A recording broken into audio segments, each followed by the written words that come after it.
we have done about the from the food how the microorganisms are transmitting. Now we will do the D part, that is through the insects and animals, how the microorganisms are spreading the diseases. When I talk about the insects and animals, those insects and animals which are transmitting the diseases, they are known as vectors. So the vectors carry the disease causing microbes from an infected person to a healthy person and cause the disease. The very first vector which we see in our daily life is the housefly. Housefly has got legs and the mouth. So when it sits on the faces or the organic waste, then the germs from the stick onto its legs or the mouth, and when it sits on the exposed food or on the open food, then those germs are transmitted to that food, and when we consume that food, then we are suffering from the different type of diseases. So another vector is the mosquito. When I talk about the mosquito, then we are very well aware of that malaria happens due to the mosquito bite. Female Anopheles mosquito is the mosquito which when bites to the human beings, while it was sucking the blood of the human being, it on the other hand transmit the plasmodium, which is a protozoa, to the healthy human being, and this plasmodium causes malaria in the person, and malaria also is a fatal disease. Another mosquito is the Aedes. This mosquito carries the dengue virus, and so the bite of Aedes, dengue is caused, which is also a fever. There are some general preventive measures against the microbial diseases. The very first which I suggest you, that wash the vegetables and the fruits when you bring from the market. Second is boil the water if you feel that there is some risk of infection. Third is that you should keep the patient in isolation if anyone suffering from some disease. Then fourth is keep the things or belongings of that patient separately at some other place. Keep your surroundings clean, your community clean. Do not let the water collect in the coolers, in the flower pots, or in the ditches nearby your house, because we all know that the mosquito breed in the water. Another thing is that we should keep the lanes clean, and we should not get the contaminated food or open food, we should not bring from the market, so that we can consume and suffer from the different diseases. Now I will talk about the microbial diseases in the animals. Microbial diseases in the animals like cows and buffaloes or the poultry animals. When these animals get infected, then from cow and buffalo, the milk production is decreased or reduced. If I talk about the birds, then egg production is also affected, and the poultry birds which are kept, if they suffer from the diseases, then they may lead to the death. If I talk about the plants, then in plants the diseases which affect the different plants can be the wheat, can be the rice, can be the sugar cane, and they are transmitted by the seed or by the air or by the soil in the plants. So the plants can be prevented by spraying the chemical over the plants, over the infected part of the plants, and we can save the plants from the microorganisms. After the plants, we will talk about the microorganisms caused the food poisoning. When I talk about the food poisoning, when the food is not kept properly, or it is kept open, or the food preservation is not done properly, or the temperature is not proper, that means there is fluctuation of light in the refrigerator, so the vegetables and fruits get stale. The microorganisms that grow on our food sometimes produce toxic substances which are harmful for our health. The toxic substances produced by microorganisms make the food poisonous, causing the serious illness called the food poisoning. That is due to the bacteria like Salmonella, Clostridium, or the fungi like Aspergillus or Penicillium. Now, as these cause the food microorganism or the food poisoning through the microorganism, so we can say that the food get stale. For the food preservation, if in order to save the food, we do the food preservation. It is done under several conditions. First condition is that there should be dryness, or the temperature should be very low, or the temperature should be very high. Let me define the food preservation. The process by which spoilage of food is prevented using the chemical or physical methods is called food preservation. The food preservation is done by various methods.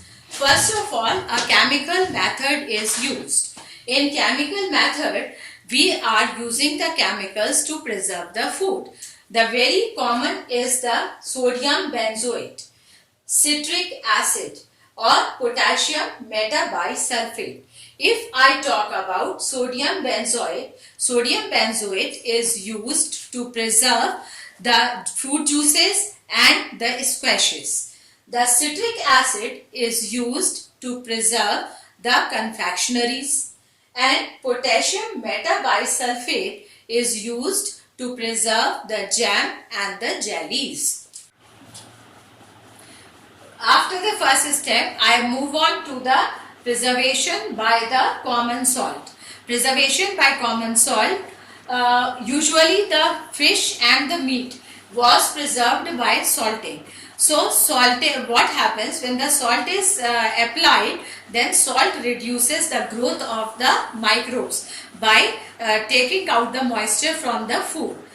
The common salt is also used to preserve the tamarind, the raw mangoes, or the amla at home. You must have seen your mother doing it. Then we move on to the another preservation step with the help of the sugar. Sugar is used to preserve the jams and jellies and the fruits, and sugar also stops the growth of the microbes.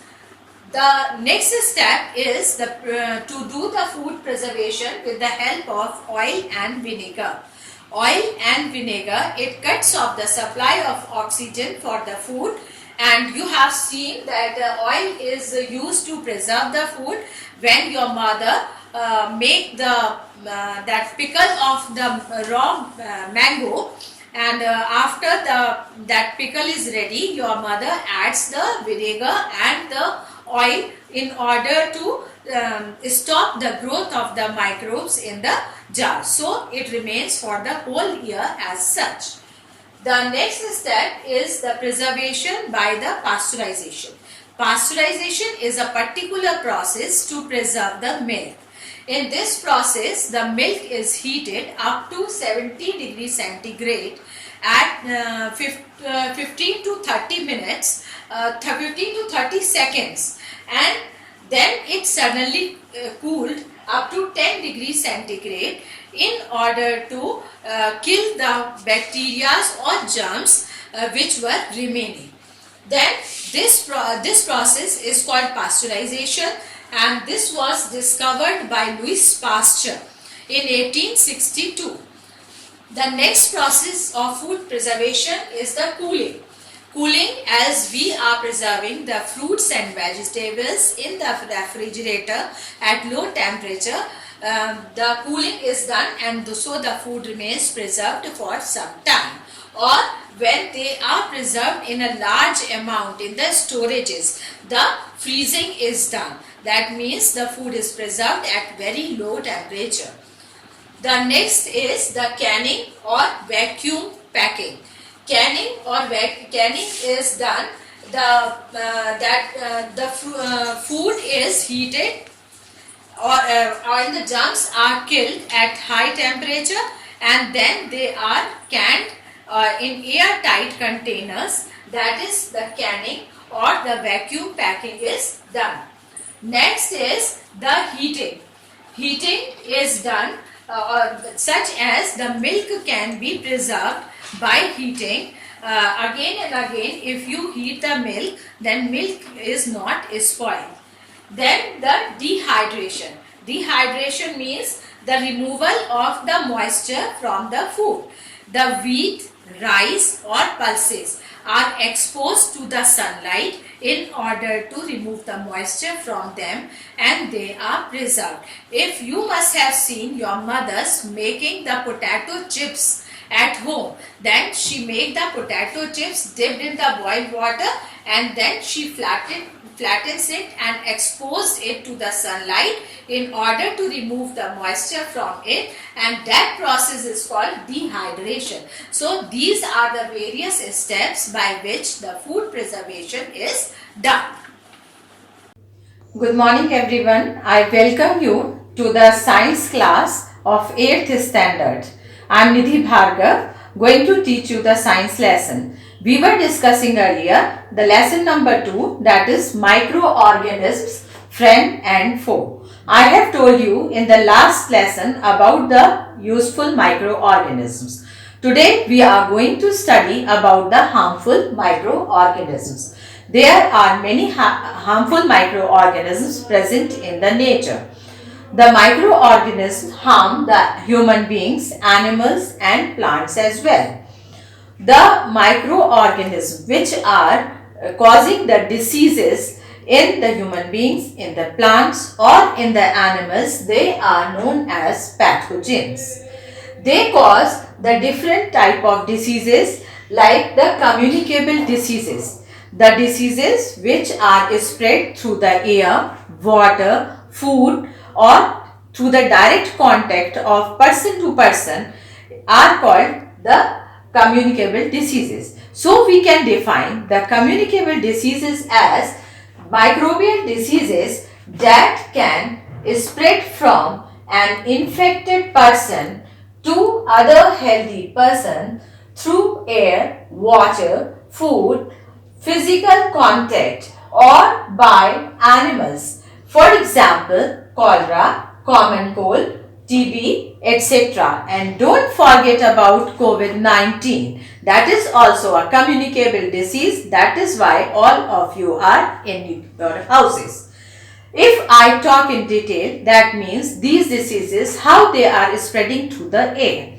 Through the air, if I say, for example, very commonly, suppose a person is suffering from a common cold and suddenly he sneezes. Along with his sneeze, from the mouth, the moisture along with the viruses, they spread in the air. If any healthy person is standing and talking to you, suppose he breathes that air which contains the virus, he also get infected through that. So through the air, these diseases are spreading with the help of microbes. Another is through the water. How the contaminated water, when we are drinking, then that causes the cholera, typhoid and jaundice, such type of diseases. Why? So whenever the flood is there or some natural calamity occur, we are asked to drink the boiled water. Boiled water, when we boil the water, then the germs get killed, and so it becomes safe. So it does not spread the diseases. Another cause is through the food we eat. If I talk about the food we eat, then many pathogens and bacteria and the spores of fungi are there which are causing the diseases, and they cause the food poisoning in our body also, and the different type of germs they also develop in the body. Suppose they contaminate the food, and if we eat that food by secreting the toxic substances, then we suffer from these diseases. It causes the diarrhea, vomiting, and abdominal pain, severe headache. These are the symptoms when we eat the infected food.